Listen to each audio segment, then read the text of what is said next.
வாங்க வெள்ளரிக்காய் தோசை செய்கிறதுக்கு வெள்ளரிக்காய் இந்த பாருங்கள், இந்த அளவுக்கு ஒரு கப் அரிசிக்கு நான் இந்த அளவுக்கு வெள்ளரிக்காய் எடுத்துக்கிறேன்.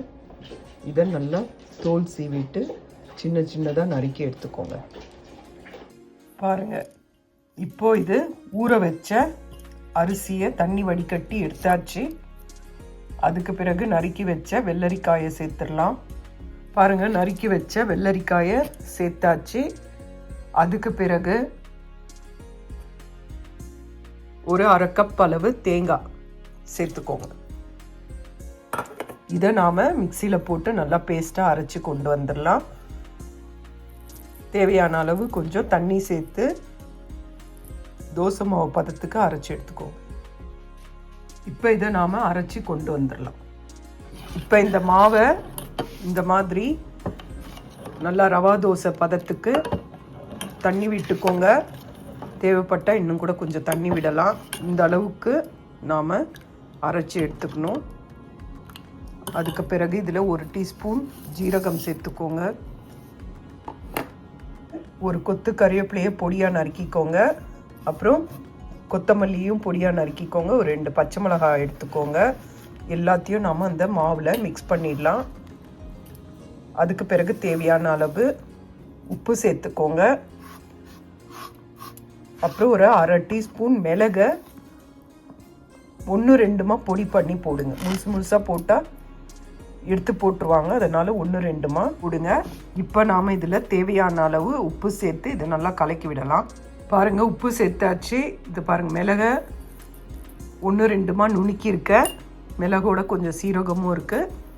இதை நல்லா கலக்கி விட்டுக்கோங்க. நல்லா கலக்கின பிறகு இன்னும் கூட கொஞ்சம் தண்ணி விட்டு நாம் இதை தோசையாக செய்யலாம். நல்லா ரவா தோசை மாதிரி, ரவா தோசைக்கு எப்படி மாவு நீர்க்க இருக்கணுமோ அந்த மாதிரி இருக்கணும். நான் இந்த தண்ணி விட்டு இன்னும் கொஞ்சம் இதை மிக்ஸ் பண்ண போகிறேன். அப்புறம் இங்கே பாருங்கள், வெள்ளரிக்காய் நம்ம உடம்புக்கு ரொம்ப நல்லது. இந்த வெயில் காலங்களில் வெள்ளரிக்காய் சாப்பிட்டோன்னா நமக்கு அதிக அளவில் நீர் சத்து கிடைக்கும். அதில் அதிக அளவு விட்டமின்ஸ் இருக்குது, நீர் சத்துக்கள் இருக்குது. அதனால் அதை செஞ்சு சாப்பிடுங்க, அது ரொம்ப நல்லது. இந்த சுகர் இருக்கிறவங்களும் வெள்ளரிக்காய் சாப்பிட்டா நம்ம உடம்புக்கு ரொம்ப நல்லது. அதனால் இதை செஞ்சு பாருங்கள். இது ரொம்ப நல்லா இருக்கும், சுவையாக இருக்கும். செஞ்சு பாருங்கள். நான் இதில் இன்னும் கொஞ்சம் தண்ணி மிக்ஸ் பண்ணுறேன். பாருங்கள், தண்ணி மிக்ஸ் பண்ணிவிட்டேன். பாருங்கள், நல்லா டேஸ்ட்டாக நல்லா இருக்குங்க.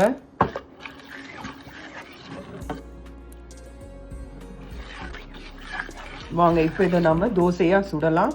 உங்களுக்கு அது எப்படின்னு சுட்டு காட்டுறேன். செஞ்சு பாருங்கள். இது சும்மாவே சாப்பிடலாம், நல்லா சுவையாக இருக்கும்.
இது சாப்பிட்றதுக்கு ரொம்ப நல்லா சூப்பராக இருக்குங்க, நல்லா சுவையாக இருக்கும்.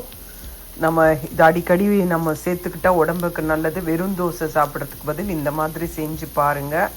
உங்களுக்கு காரம் வேணும்னா பச்சை மிளகாவை அரைச்சியும் பண்ணலாம். இந்த மாதிரி செஞ்சு பாருங்கள். இது ரொம்ப சுவையாக இருக்கும், நல்ல டேஸ்டியாக இருக்கும். செஞ்சு பாருங்கள். ரொம்ப அருமையான டிஷ்ஷு. இது உடம்புக்கும் ரொம்ப நல்லது. குழந்தைங்களுக்கும் இதை நீங்கள் செஞ்சு கொடுக்கலாம்.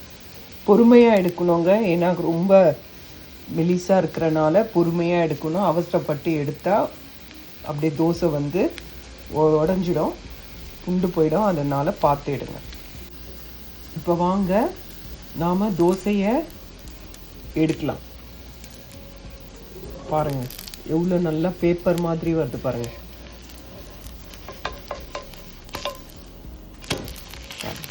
எவ்வளோ சூப்பராக இருக்குது பாருங்கள். அந்த பக்கமும் நல்லா செவிந்தோடனே எடுத்தீங்கன்னா நல்லாயிருக்கும். சாப்பிடும் போது செஞ்சு கொடுங்க, அப்போ தான் நல்லாயிருக்கும். செஞ்சு வச்சுட்டு சாப்பிடாதீங்க.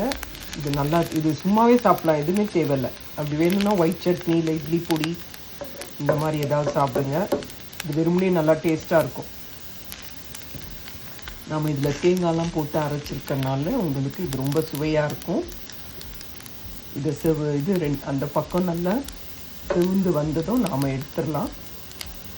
நாம் தோசையை திருப்பி போட்டுடலாம். பாருங்கள் ரெடி ஆயிடுச்சு. இப்போ இதை நாம்